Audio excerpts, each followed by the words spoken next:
එච්චර හිටියට අල් හොරු ආය අපේ ගම්බැතරට හිතන්න අතබා අතර වැවුනා කියලා හිතා ගන්නවලා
ඇන්දද සර් දන්නවද ඒ ළමයි ගැන? ඔව් සර් කොහොමද දන්නේ? සර් ළඟදීන අපේ ඉස්කෝලේට ආවේ. අපිට දරුවන්ව දැක්ක ගමන් අඳුර ගන්න පුළුවන් පුතේ. එහෙම අයටයි හොඳ ගුරුවරු කියන්නේ. නෑ සර් දන්නේ නෑ ඒ ළමයි ගැන. නෑ මන් දන්නවා. ඒ ළමයි දක්ෂයි. Sorry sir. එයාලා සම්බෝල ගලේ ළමයි. එයාලා කවදාවත් ඉස්කෝලේ ගිහින් නැති හරිම නපුරු මෝඩ ළමයි සර්. එහෙම එකේ සර් කොහොමද කියන්නේ ළමයි හරිම දක්ෂ ළමයි කියලා?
අපේ අම්මලා තාත්තලා හිකුන්ජිකව වගේ කියලා කියනවනේ.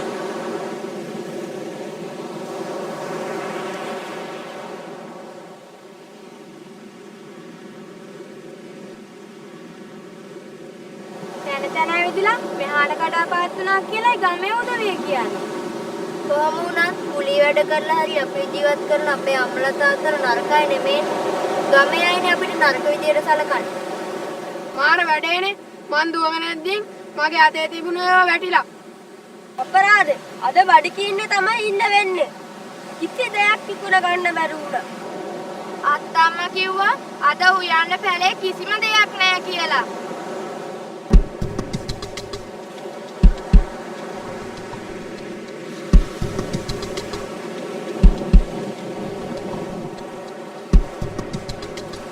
අන්න අරගොල්ලෝ මේ පැත්තට එනවා. අපි දුවමු.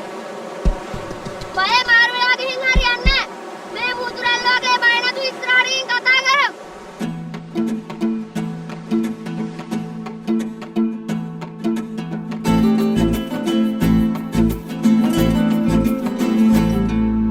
සල්ලි වගේ මාරු නොවේ රැල්ල වගේ වැල්ල හැප්පේ සල්ලි වගේ මාරු නොවේ රැල්ල වගේ වැල්ල හැප්පේ උල්ලෝ උල්ලෝ කෙල්ලෝ කෙල්ලෝ උල්ලෝ උල්ලෝ කෙල්ලෝ කෙල්ලෝ උල්ලෝ කෙල්ලෝ එක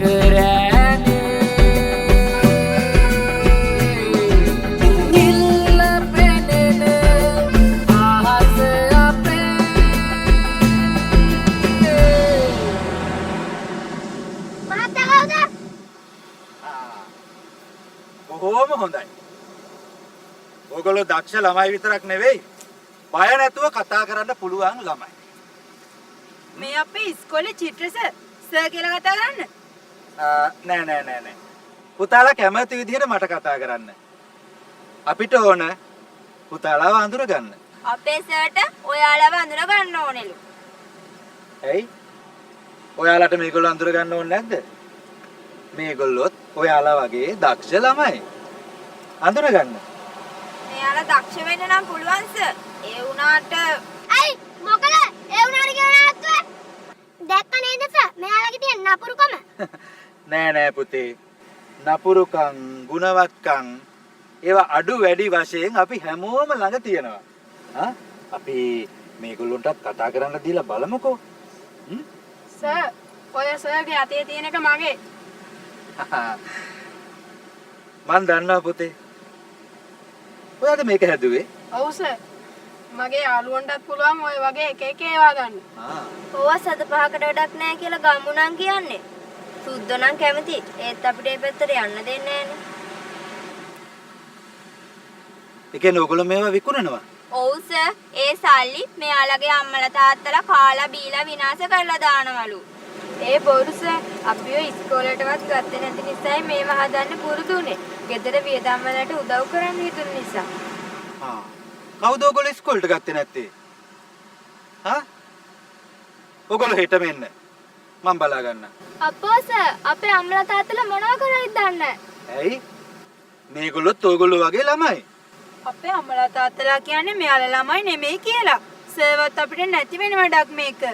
අනේ අපි අංශ අපේ ගෙවල් වලින් දැනගත්තොත් මෙයාලත් එක්ක කතා කරා කියලා ගුටි කන්න තමයි වෙන්නේ. සර් අපි ආසයි ඉස්කෝලේ යන්න. ඒත් අපි කැමති නෑ සර් කාර්යදරේ වැටුණාට. අපි මෙහෙම ඉන්න. සර් යන්න. මෙයා කියන දේ හරිසේ කවදාවත් ගමේ නැන්දලා මාමලා අපි ඉස්කෝලේට ගන්නවට කැමති වෙන්නේ නැහැ. එහෙම නෙවෙයි දරුවනේ.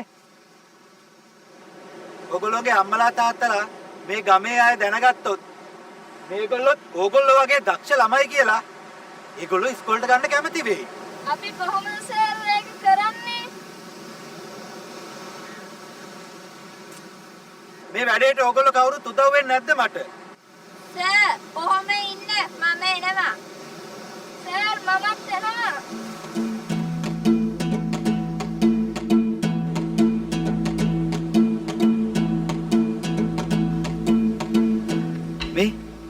මෙහාට හැමෝම එන්න. ඕගොල්ලෝගේ මේ යාළුවෝ ළඟ තියෙනවා හොඳ අදහසක්. ඕගොල්ලෝගේ නම වෙනස් කරන්න.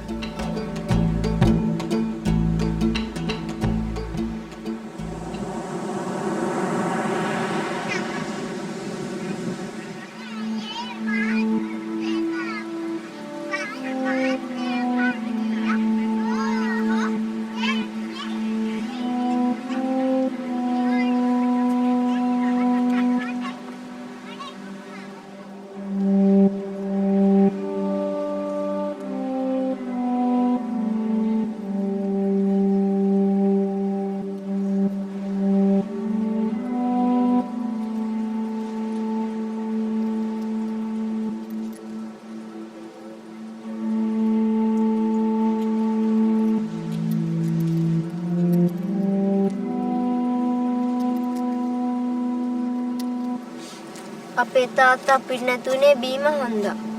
පුංචි කාලේ අම්මලා අපට කොච්චර ආදරේද. ඒත් දැන් එයාලට අපිව මතකත් නැතුව ඇති. ඒ තරමට අංගෙහිඟකම්. මම අම්මාගේ පාස්පෝර්ට් එක හැංගුවා. ඒත් වැඩක් වුණේ අම්මා අපිව දාලා සතියක් ඇතුළත රට ගියා. ආච්චි අම්මා මට ආදරේ කියලා දන්නවා. මාමයි සීයයි හොඳයි. ඒත් අමුතුයි. මට මේ ගෙදර ඉන්න හිතෙන්නේ නැත්තේ ඒ නිසා. පුංචි කාලෙදී මේ ගමට එන්න කලින් ටික දවසක් ඉස්කෝලේ ගියා මතකයි. මගේ ජීවිතේ ලස්සනම දවස් දෙක තුන තමයි ඒ. මට ගාමට් එකට එන්න කිව්වා. රස්සාවක් දෙනවා කිව්වා. ඒත් මට බයයි. ඔයාලා බය වෙන්න එපා. මම සුපිරි හෑන්ඩ් ෆෝන් එකක් ගත්ත ගමන් එක කෝල් එකෙන් ඔයාලා ඔක්කොම ප්‍රශ්න විසඳලා දෙනවා. හෙලෝ මේ ජනාධිපති තාත්තද?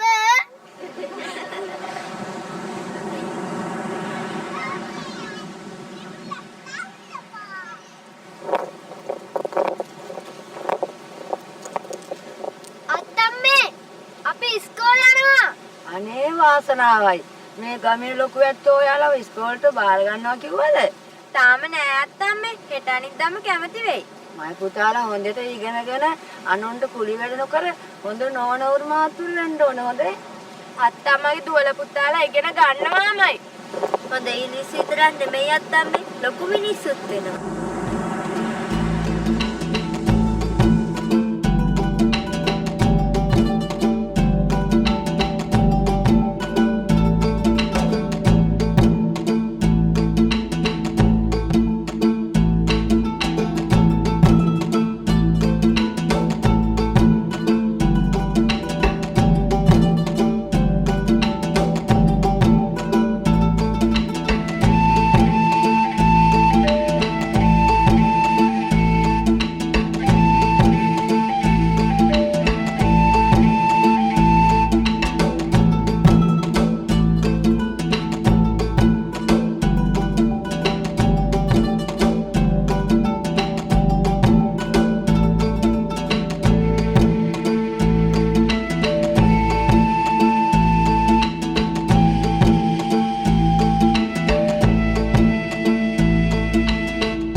සම්බල ගලේ කොළකුරුට ගෙන්න ගන්නවා නම් අපි අපේ දරුවෝ එවන්නේ නැහැ සර්. දරුවෝ කවුරුත් අපට එකයි තාත්තේ. මේ හැම දරුවෙකුටම ඉගෙන ගන්න අයිතියක් තියෙනවා.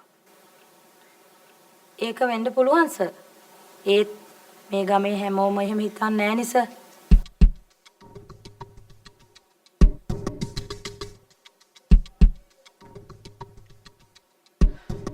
මේ ගම අපේ. මහත් වෙලා පිටින් ඇවිල්ලා ප්‍රශ්න ඇති කරන්න එපා. අනික මේ දඩාවතේ යන ළමයි එක්ක අපේ දරුවෝ එකතු කරන්න අපි කැමති නෑ. දරුවෝ කියන්නේ රටක සම්පත. බුදුහාමුදුරන්ගේ ගිහි කාලේ පුතා රාහුල කුමාරයාට සුනීත සෝපාක වගේ දුප්පත් අසරණ දරුවන්ට බුදුහාමුදුරුවෝ සැලකුවේ එකම විදියට. ඔන්න ඔය කාරණේ කොයි කවුරුත් තදින් හිතට ගන්න ඕනේ. දරුවන් කියන්නේ දෙවියන් වහන්සේ අපේ වෙත එවලා තියෙන දූතයන්. දරුවන්ට විරුද්ධ වෙනවා කියන්නේ දෙවියන් වහන්සේට විරුද්ධ වෙන එක. දෙවියන් වහන්සේ පිළිගන්නවා කියන්නේ දරුවන් පිළිගන්නවා කියන එක.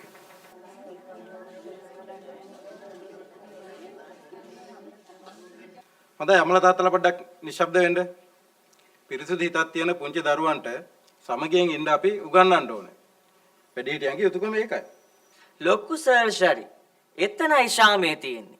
හරියට ආගම අදානවා කියන්නේ ඒකටයි.